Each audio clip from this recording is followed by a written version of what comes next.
به نام خدا، رشاد انصاری هستم از گروه نرم افزاری هیلتون در خدمت شما این با آموزش برنامه‌نویسی جاوا. داخل این قسمت هم می‌خوایم یک سری از توابع رشته‌ها رو براتون توضیح بدیم. رشته‌ها مهمترین متغیرها داخل جاوا هستن، همونطوری که در قبل گفتم. خب شروع می‌کنیم به توضیح دادن. ابتدا یک رشته تعریف می‌کنیم. اینجا استرینگ اس مساویه، من اینجا اسمم رو می‌نویسم رشاد، درسته؟ اسمم رو می‌نویسم. خب حالا بیایم توضیح بدیم دستورات رو. خب دستور مهمی که داریم دستور ساب استرینگ هستش که به دو شکل می‌نویسنش. بنویسیم system.out.println. خب می‌خوایم از دستور ساب استرینگ استفاده کنیم برای دسترسی به توابع نام رشته و دات. توابع رو برامون میاره. ساب استرینگ ساب بنویسیم. نیا کنید دو نوع ساب استرینگ داریم ما اینجا، درسته؟ ساب استرینگ اول رو من فعلا بهتون میگم. خب ساب استرینگ اول برای من چه کاری انجام میده؟ داخلش باید یک اندیس بذاریم. خونه چندم؟ من میذارم خونه مثلا سوم، درسته؟ اینو پرینت کنم ببینم برای من چه کاری انجام میده. دقت کنید، پرینتش کنم ببینید چی رو برای من پرینت کرد. HAD. خونه سوم رشتم کجا هستش؟ آرک 0 A1 S 2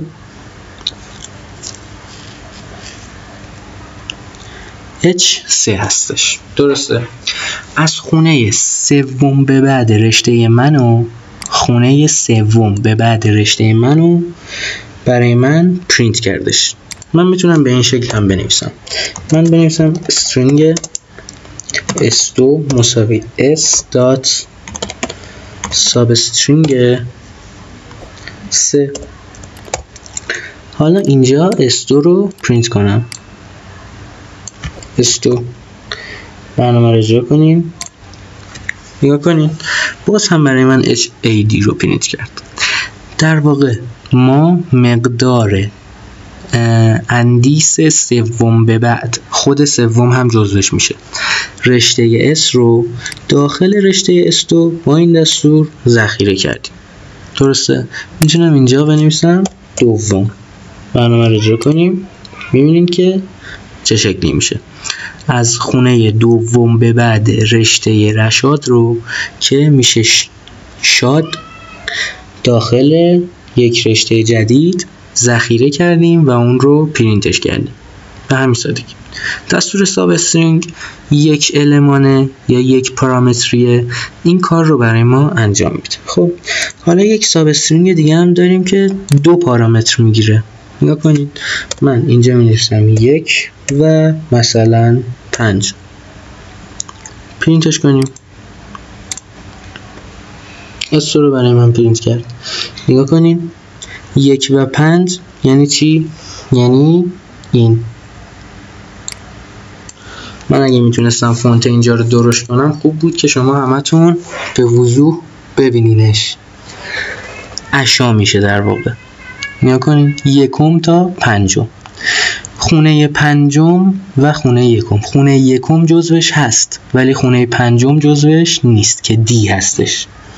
درسته؟ نگاه کنید 1 0 1 2 3 4 5. پنجمی دی هستش. خونه 1 جزوش هست ولی خونه 5 جزوش نیست.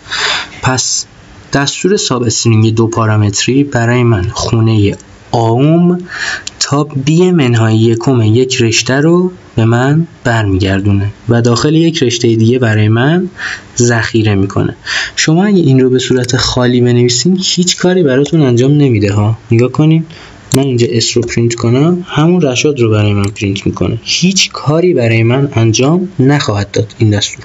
یعنی ببرم روش میگه این دستور براتون هیچ کاری انجام نمیده مگه اینکه مساوی با یک چیزی قرارش بدین یا اینکه یک جا پرینتش بخواید بکنید، درسته؟ وگرنه بی معنی هستش استفاده از اون دستوری که در قبل نوشتیم. این هم از دستور ساب استرینگ بود که دستور مهمی هستش، تقریبا با این هم باید آشنا بشید. یک دستور دیگه هم داریم که این هم مهم هستش، مخصوصا داخل پکیج بعدی که بریم توی فرم اپلیکیشن. انشالله وقتی که با پسورد فیلد آشنا بشین میبینید که این دستور چقدر مهم هستش. من یک آرایه کاراکتری می نویسم، چر. کاراکتر رو با چر نمایش میدن. شما میتونید این شکل چر A مساوی کاراکتر که بخواید تعریف کنید باید بین دو تا تگ کوتیشن باشه. من A میذارم داخلش سمیکالون. کاراکتر رو به این صورت می نویسم. درسته؟ شما متغیری از نوع کاراکتر رو بخواید تعریف کنید به این صورت تعریفش میکنید.